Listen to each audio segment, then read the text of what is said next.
I grew up in Britt, Minnesota, a small, unorganized township in the heart of the Iron Range.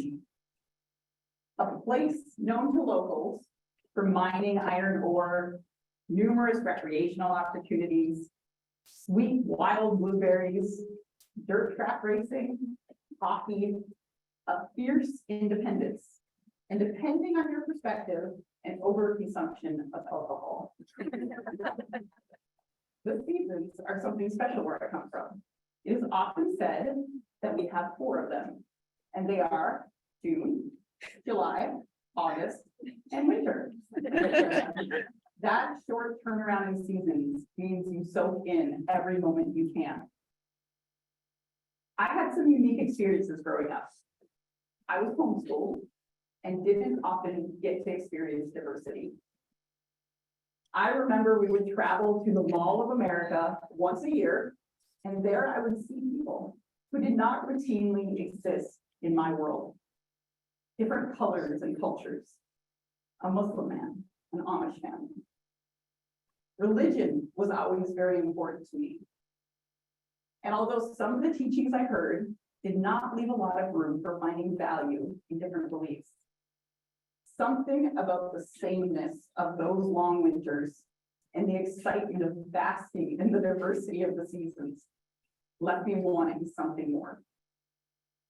I come from a Christian background, and I joined the Church of Jesus Christ of Latter-day Saints as a young adult. College was not an expectation in my family, but I had the opportunity to attend Utah Valley University.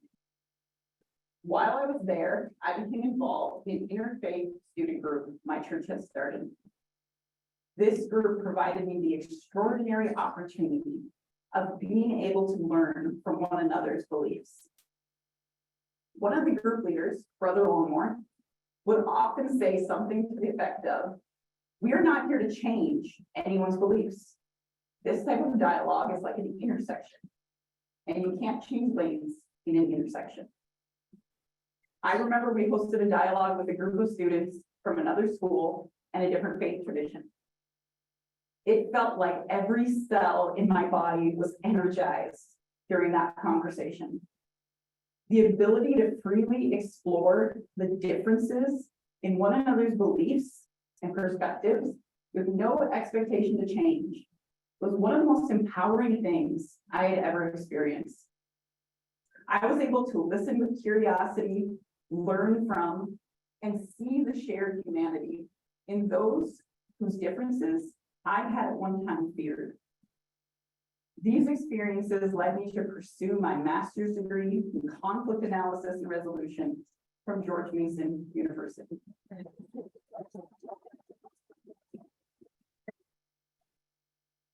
I'm Amber Lewis, and I am the Welcoming Community Program Coordinator serving Northspan, a small nonprofit focused on supporting community and economic development, where we're allowing people to step out of their bubbles and create valuable connections that transform community.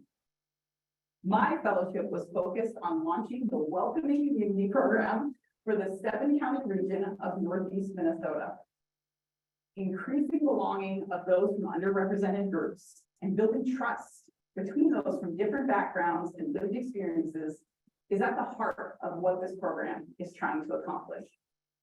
We started with an equity summit, where we attempted to bring as many people and practitioners working on these topics together to learn from and about one another. There was interest, a lot of it for our region. Over 300 people registered. Out of that excitement, we launched a year-long learning experience of connection, inclusion learning cohorts. A wonderful mom from African heritage attended every one of the workshops in one of our cohorts. She said she was in the process of deciding if this was a community where she could continue to raise her 2 children. She has found a reason to hope here. In spite of some explicit experiences of discrimination her and her family have previously encountered in the community. Numerous individuals across the 2 cohorts said they now realize that as a community, we are able to have respectful, difficult conversations. Another participant noted, it was so encouraging to hear how each of us wanted what is best for our community, to live in harmony with one another, working, playing, learning together, helping each other, making sure our neighbor is okay, no matter what differences we may have with that person.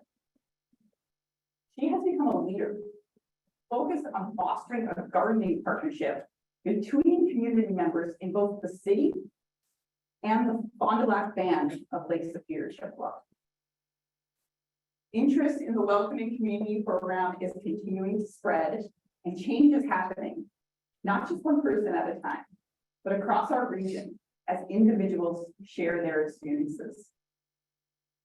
My husband David and I have 5 children, ranging in age from 3 to 13. They are being raised in this place of long winters. If you are familiar with the Chronicles of Narnia, you will often hear me quote, always winter and never Christmas. Winter weather drags on through March, April, and May. But my hope for my children is that they will continue to explore the beauty that is in our region during every season, but that is most present in those all around us. Our people give us color.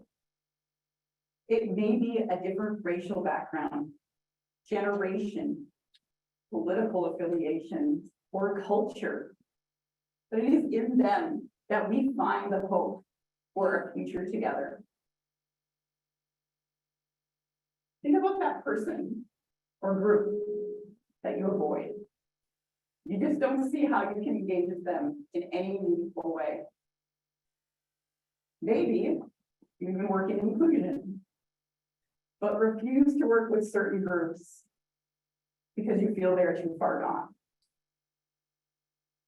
There is a true story of a man named Daryl Davis.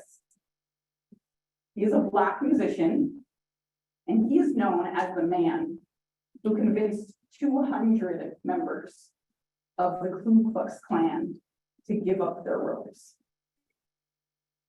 How did one man have such an impact on members of a group that he had every right to hate, fear, or at the very least ignore?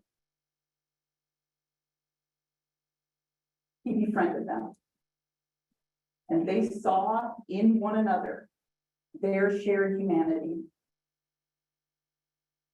If we all begin to connect across those deep divides, if we listen with curiosity and openness to the stories that have shaped the perspectives of others, can we find some way to see that shared humanity? I challenge you to step out of your chosen season. Bask in the variety of those whose thought processes and patterns of reasoning or belief seem contrary to your own. And in them, you will find something. Something with flaws and challenges. But amidst those flaws, you may find a presence, a person, a friend, who adds something of unimaginable value to our world.